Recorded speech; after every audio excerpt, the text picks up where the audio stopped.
Well, thank you for being here. I'm Leonardo. I'm one of the maintainers of NotMix, the one of Golang implementation of Cashew Mint. Today I'm gonna give a talk on an ecash in non-permissive environments. Uh, why have this talk? Mostly because ecash has been developed in advanced economies with great networking, great security, in general, great electricity. Now we're in Germany, so not that great, but okay. Uh, And it's important to know that we're not immune to this. We're not immune to, well, basically shit hitting the fan and suddenly being in a situation that's bad. That could be very bad, and we have to like think on, okay, how do we do this? How do we work? So I'm gonna present two scenarios just as to give a context on what I think it's like a good middle ground on shit hitting the fan and not everything where all trust is broken, because it wouldn't be useful. It wouldn't be useful. It's too much of an extreme case. So I'm going to talk about these two scenarios. First is a persistent electrical blackout. What do I mean by this? The lights go out suddenly for extended period of time. Multi-day failure. You still have some partial access for electricity. What does that mean? Generators, backup generators that people have. Other power plants that didn't fail, that kind of stuff. Normally, when a multi-day blackout happens, it's not the first time it happens. Like people are like forward thinking in this kind of thing. You can see this in Puerto Rico, where like they still having blackouts, and now people have generators out, like literally 2 weeks with. The second scenario would be it's an interesting scenario, which is an international internet cutoff. Same thing. Payment networks are disrupted. Internal networks are still fine because you still have cell towers, you still have the inside network happening. The thing is that this is a real case. This already happened. Armenia had this happen. Basically, an old lady dug up a cable in Georgia and cut off the internet on the entire country. 90% of the internet went down overnight. If this would have been a C cable, could have taken a couple of days to fix, and that would be bad. So what happens today when shit hits the fan, right? This happens today in Venezuela because the economy dollarized illegally, where inflation happens dollar by dollar. It doesn't happen by cents. Like if you are buying a hot dog and there's suddenly an influx of dollars in the market, which people take them out of the couch, out of their mattresses and get them into the economy.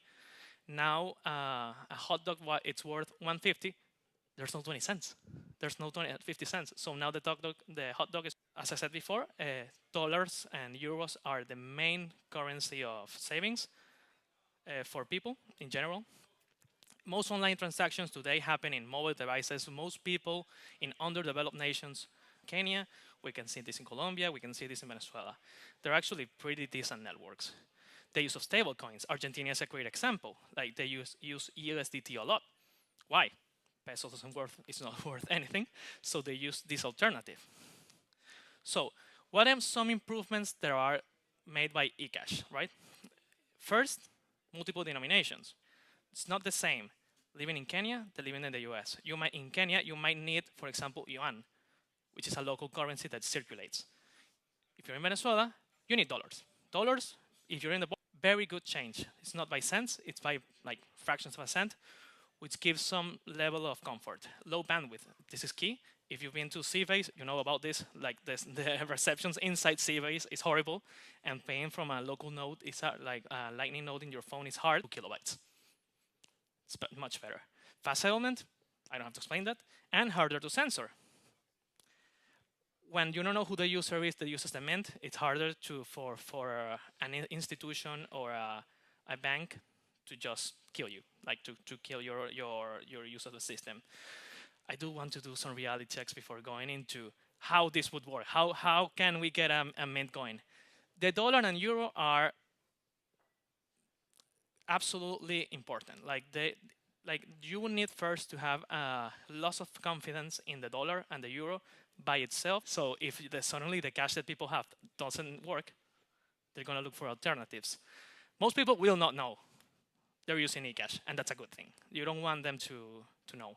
You just want them to know that it's a private thing and it works. This is fundamental. We are gonna be we sell dirt for coffee. So it's same's gonna happen here. Someone's gonna get confidence, and someone will rock people. It will happen, but we have to be aware. Who would run the mints? Who would run the mints? I have thought of three possible scenarios. Individual Bitcoiners are the key factor here.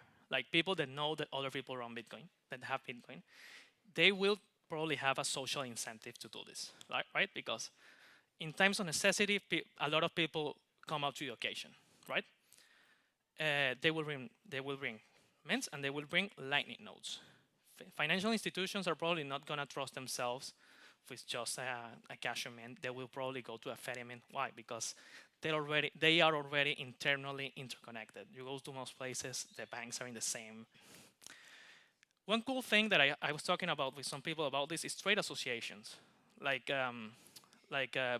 butcher consorts and different groups of commercial people that need to gather resources. They would be a great case for also having a mint or a Ethereum mint, a cashew mint or a Ethereum mint, because they have the necessity of their users. Like this would be like yeah, probably like for example a fishery, like a group of small fishermen would need a way to charge for the fish. So instead of everybody having a mint, just there's probably a Bitcoiner inside the entire association that will be willing to get this up. How would this work? The mint runners will need to establish themselves with generators and radio antennas or whatever technology they need, right? Again, in most of these countries, when things happen, they happen in progress. It's not immediate. So there will be generators.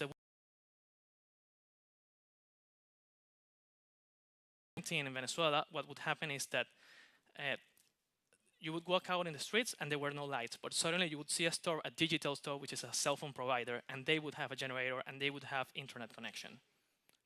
That's the type of places where they would get set up.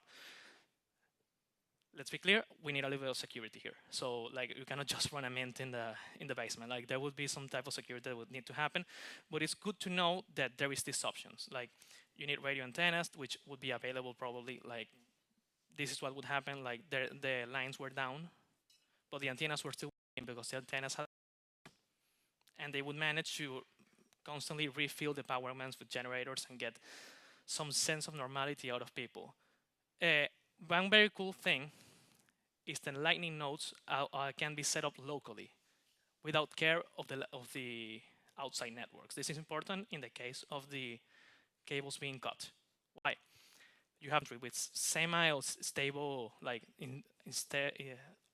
already an internal network working. The stablecoins could go bad here because they need to connect to USDT servers. We wouldn't need to do that. That's a great advantage. And I know this guy that's